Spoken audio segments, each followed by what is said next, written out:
Alright, welcome to my channel. My name is the Movie Film Critic, and on this channel I do movie film reviews. So I'm going to talk about all the Avatar movies, Avatar 1, 2, and 3 from James Cameron. The first one is just titled Avatar, and the second one is Avatar Way of Water, and the third one is Avatar Fire and Ash, and possibly there might be 2 more movies coming in the future. We'll have to wait and see. But if you've never heard of Avatar, if you've never seen the movies, you might be living under a rock. But I highly recommend you watch Avatar 1 first to get a feel for the story. It starts off with a guy from Earth who is disabled. He's in a wheelchair and he has to go do something for his brother because his brother passed. So his job is to go to this new planet and take this avatar form. He gets transferred into it, so his legs work again because he takes on a new body, an avatar. And basically his job is to basically fight for the human race on an alien planet. But he ends up falling in love with a woman on the planet and joining the side of the blue people.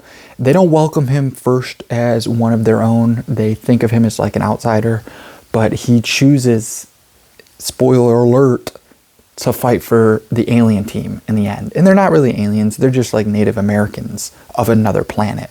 But they're blue and they're kind of a diverse type of population. And so number 2 kind of goes more into the family, that he begins with the Avatar woman. But the battle rages on, right?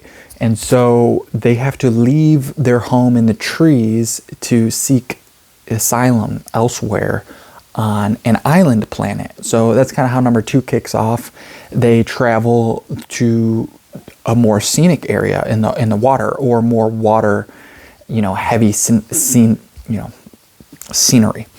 And so it really is fascinating how they filmed just the animations, the computer graphics under the water. It's very real. The realism is, you can't get any more real than that. And so that whole movie is like action-packed based in the water. So the first movie is like in the trees, in the foliage, and the second movie is action-packed based on fighting in the water, learning how to live in the water, learning how to adapt, and fighting with family. And the war rages on, and protecting the environment. And movie number 3 is where it goes even further, because there's been a lot of loss in movie number 2. And so in movie number 3, they're still dealing with a lot of loss. They're still improving the ability to fight against the humans who continue to invade the planet in mass. And it just goes on and on and on. And the stakes get even higher, and there's other populations of the people from Pandora, the blue planet, the Avatar planet, who aren't necessarily on either team. So it's kind of a new dynamic. And so they have to kind of fight both humans and opposing avatar populations. So it's kind of like this trifecta of, drama. But it really takes number 2, what was built in number 2, the technologies of the water and the graphics and the face, to a whole new level. So movie number 1 kind of kicks it off, and it was still incredible. I think the movie came out in 2009, incredible. But you can still see it's a little bit dated compared to number 2, where the facial expressions and the graphics are even more expressive and beautiful to watch. And then number 3 takes it even further, more action, more water scenes, more fire scenes. And yeah, it's just incredible. And the story continues to build, the stakes get even higher. It kind of feels like the natural progression of just understanding the characters and the world and the history of the movie, and just building on that. So it really takes the audience or the viewer even further into the dynamics of the ongoing war between the human population that is coming to take over the Avatar-based world, or the Na'vi. And so what James Cameron does is he really builds up the stakes each movie. It feels like you could watch any movie from the start, but I would recommend watching the first one, and then the second one, and then the third one as to fulfill, kind of the whole storyline as the viewer, so you understand, where it's going, where number 4 or 5 could go, the next few movies, if they happen to get filmed.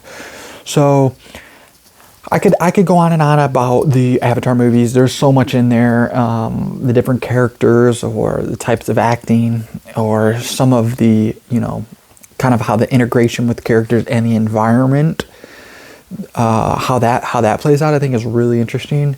And I might do another review, but I don't want to spoil anything. And maybe I'll do another review when number 4 comes out, and I'll rewatch them all, and we'll really get into the characters, the development of the characters, the dealing with loss, the battling.